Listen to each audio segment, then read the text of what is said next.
We're going to discuss these EV travel trailers that are coming out. So there's two that I know of. There's the Pebble Flow and the AE.1 Cosmos Edition. So these two travel trailers are basically they have you know kilowatt batteries built into them, and they kind of push themselves. And who is this travel trailer for? So my opinion is if you have an F-150 or a Tesla Cybertruck or one of those EV trucks that are pure EV, not the new coming out Ram Charger, then this would probably be a good option for you. It's going to help you get that range you need because without, this type of RV travel trailer, your, truck that's going to normally get, let's say you get 300 miles range on your EV truck, you're going to probably get maybe 150, 160. You're going to be lucky to get 170-mile range on your truck pulling a regular travel trailer. So with that range, you're going to be at charge stations forever. So if you have one of those trucks, you want to do travel trailer, you kind of need this type of travel trailer. So we're going to start with the Pebble Flow. And the reason why I'm starting with this is I think it's the more feasible. Now, don't get me wrong. I still think this is extremely expensive for what they are. So, in my opinion, it's just extremely expensive. So you got the standard Flow here, and it's at $109,000, and then the Magic one is 135,000. These will give you about 200 up to 200 miles of range. And then there's the fancy one with all the bells and whistles and all the cool stuff, $175,000. That, in my opinion, that's a lot of money for a travel trailer. So if you went with this option, I think one of these two would be the ones you need to get. Because like I said, these are pretty expensive travel trailers. I do like these because, they're got EV quality. And like I said, if you have an EV truck, you kind of need one of these. Now let's go to the AE.1 Cosmos Edition.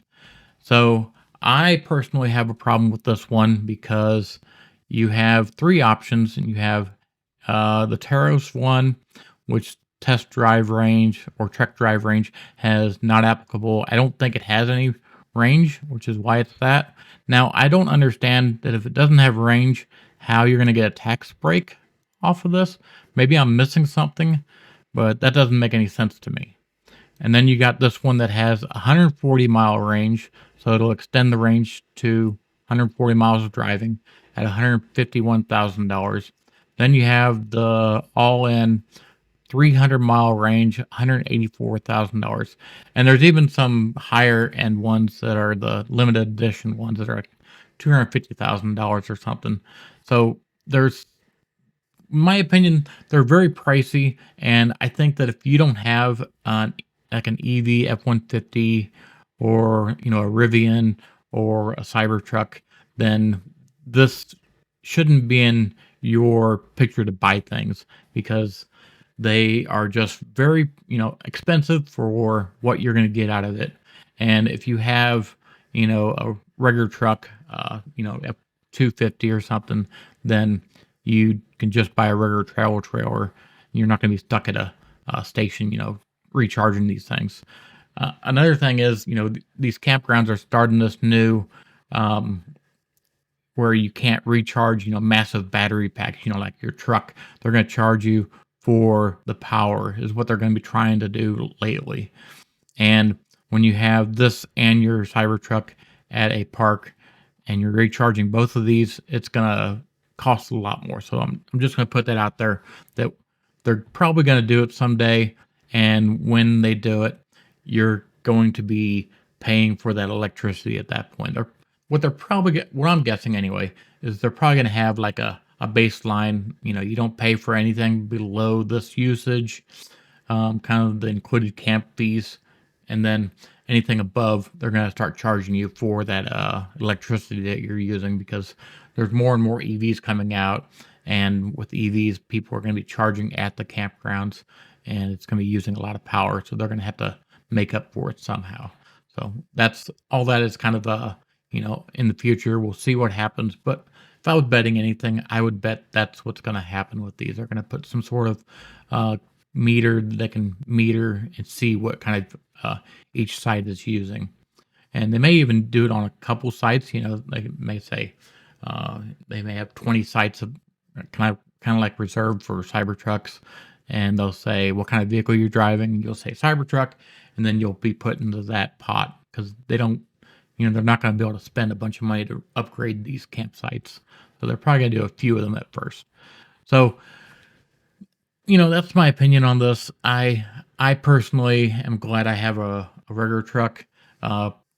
Me personally, the Ram Charger 2025 is like the all in all best truck out there for going towards the future, because these trucks are going to have to make a pathway from just pure gasoline, because the gas mileage sucks and they need to make a path towards it. And I don't think that the Cybertruck and the Ford F-150 Lightning, the Rivian, I think these are jumping a little too far ahead for trucks, because we don't have the battery, the capacity, the technology to get long distance for travel trailers or for hauling regular trailers. We don't have the capabilities yet, and that's why I think the Ram Charger that's coming out in 2025, they're kind of like the middle truck for getting us there. They're going to have a generator. They're going to have a gas engine that's going to be recharging the batteries. So it's this nice middle ground where the Ram Charger, you can recharge it at home, and all your home trips that are within 70 miles, I think it is. Don't quote me on that, but I think it's about 70, 75. All those trips, are off of your electric house grid, or recharge station. And then anything further, the gas engine is going to kick in and recharge the batteries. So you can get, I want to say it's like 600-mile range. It's some insane big number of range that the Ram Charger gets. So, and I know if you've listened to my channel, you've probably heard a lot of videos on the Ram Charger. It's just, I really believe that truck is the future, at least for what it is right now. For the next 20 years, that's where the future is going to be. And I think the sales are going to really show that people are going to buy that. That's what the sales numbers are going to go towards. So only time will tell, but that's my opinion on that. So that's also my opinion on these travel trailers. Like I said, if you don't have a Rivian or a Cybertruck or a F-150 Lightning, my opinion, get a regular travel trailer, because you're going to save a lot more money than buying one of these. So that's it for this episode. And like I said before, if you like what we're doing, please subscribe, because you make this channel happen.